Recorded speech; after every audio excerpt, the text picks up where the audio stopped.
This is Keela. She's a 16-week-old Bull Mastiff Shepherd Cross. And this is Keela's first day out here. We're going to be teaching her to do a down command today. Now, the down command is one of the most important commands that we can teach our dog. It is a submissive position. If two dogs are fighting, the one that lies down is the one that is giving control to the other dog. So when we have a down command that our dog will respond to, the first time we give the command, even under full distraction, we know that we have the respect of our dog. And it helps us to move forward in a lot of other areas once we have this command happening consistently.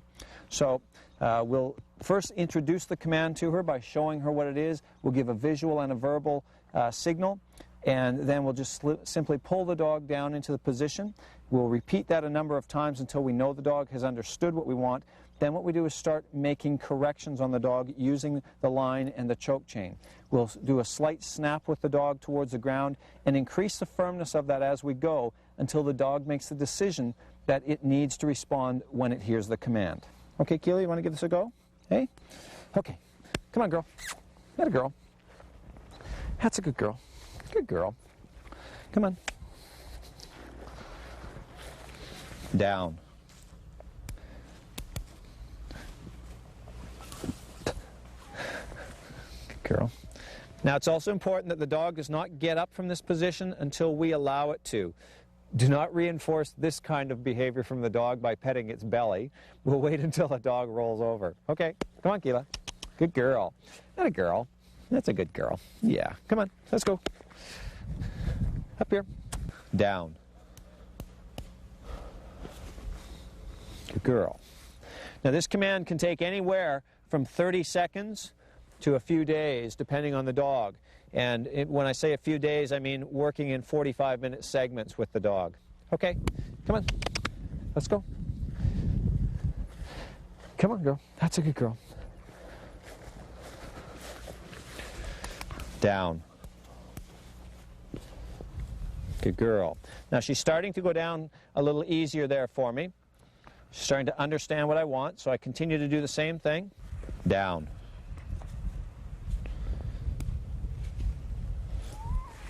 Good girl. Good girl.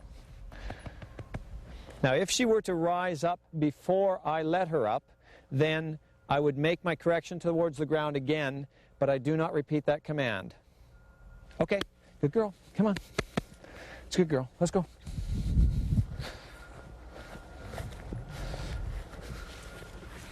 Down. So as we go, we start to use a little bit more force on the line, on the corrections. Okay, good girl. It's a good girl. Come on. Down.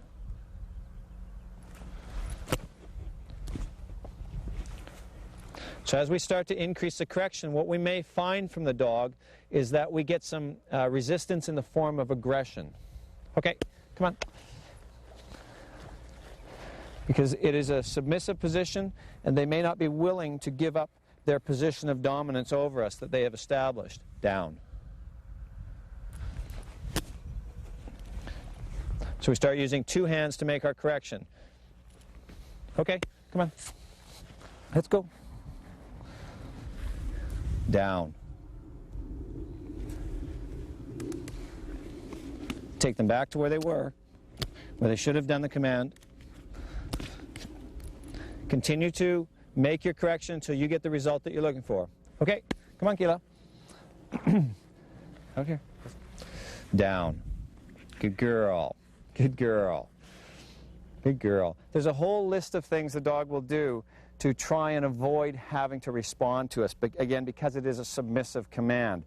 They will simply just try to look away and ignore you. They'll try different forms of stubbornness. They will try aggression. If they feel in the family so far that they've been dominant over you, you do run the possibility of having the dog take a snap or two at you. At that point, continue to persist with what you're using. You may want to use a muzzle to continue doing so that the dog cannot snap at you. Very quickly, the dog will understand what it is that you want, and if you don't back down, you continue to increase your correction, every dog will lie down within from 30 seconds to a few minutes to a few days. And just continue to practice, but expect a result, and you'll receive that result. When you're doing the down command, again, it's important to remember that you're trying to get 3 downs in a row. The dog may give you 1 and then resist, give you 2 and then resist. When you get that 3rd one, it's a sign from the dog that it's finally taking you seriously. Give it 24 hours, come back, try again, and you may find that the dog will respond right away without any of the challenge at all. So when you've worked with your down command, you can add more distractions, and it becomes something that's very useful to you in your life with your dogs when you're out off leash. So the down command is very useful for our everyday routine that we have to go through with our dogs. And just as a demonstration to show how useful it is, with 1 word, you can control a group of them. Down. Good guys. Makes life very easy. Hey, there we go. Come on. 1 more. Had a girl, last one. Come on. Up here. Come on, Keela. Come on, up here. Down. Good girl. There we go. So the things to remember with the down command are to instruct the dog a number of times, say 10 or 12 times, by pulling them down to the ground. Show them what it is that you want. Then increase the firmness of your correction at that point. Increase the jerking motion of the line towards the ground when you give the command. Give the dog 2 seconds to respond each time. Then make your correction. And in a very short period of time, you'll have 3 in a row from the dog. And the 3rd one is the one that lets you know that your dog is now respecting what you're doing, and you have a calmer dog. The down is a great command for helping you in other areas with your training. It shows the dog is really starting to respect you.